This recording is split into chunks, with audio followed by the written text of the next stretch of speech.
Imagine a simple, indoor gardening method that could significantly improve the lives of cancer patients, offering them a sense of calm, better nutrition, and an overall boost in well-being.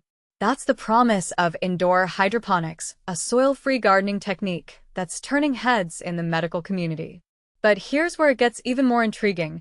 This isn't just about growing plants, it's about nurturing hope and healing. A groundbreaking pilot study led by researchers at the Texas A&M University School of Public Health has uncovered some remarkable findings. Published in Frontiers in Public Health, the research reveals that cancer patients who engaged in indoor hydroponic gardening experienced notable improvements in mental health, dietary habits, and overall quality of life. The study, conducted at the Houston Methodist Cancer Center from October 2022 to September 2023, involved participants using AeroGarden hydroponic kits to grow heirloom salad greens over an 8-week period.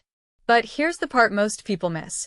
While the health benefits of outdoor gardening are well known, reduced pain, lower reliance on medication, and decreased cancer recurrence, many cancer patients face physical limitations or lack access to traditional gardens.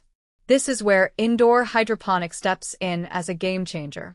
As Taehyun Roh, the study's lead researcher, explains, we wanted to explore whether an easy-to-use indoor hydroponic system could offer similar benefits. Participants, with an average age of 57 and a diverse demographic makeup, were provided with hydroponic kits that included a growing container, LED grow light, liquid nutrients, and seed pods. Despite over 90% of participants having outdoor space, most did not garden traditionally. This highlights a surprising gap. Even when the opportunity exists, physical or logistical barriers often prevent engagement. The results were striking. Over 8 weeks, participants reported significant improvements in mental well-being, with depression levels dropping noticeably. By week 4, many felt their overall quality of life had improved, and by week 8, emotional and social functioning had also enhanced.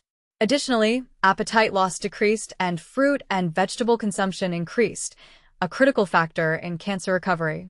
And this is where it gets controversial. While the study's findings are undeniably promising, some might argue that the small sample size and lack of a control group limit its conclusions. Roh acknowledges these limitations, emphasizing the need for larger-scale research. Yet, the potential of indoor hydroponics as a supportive intervention in cancer care and beyond is hard to ignore. Could this method be a lifeline for those unable to access traditional gardening or nature? The study's implications extend far beyond cancer care. As Roh notes, we hope these findings could benefit all people who lack access to conventional gardening or nature, enabling them to increase their overall well-being. Supported by the Center for Health and Nature, this research also involved contributions from graduate students and experts in floriculture and agriculture. While the study is just the beginning, it opens the door to a fascinating question. Can something as simple as growing plants indoors truly transform our health and happiness? What do you think? Share your thoughts in the comments. We'd love to hear your perspective on this innovative approach to well-being.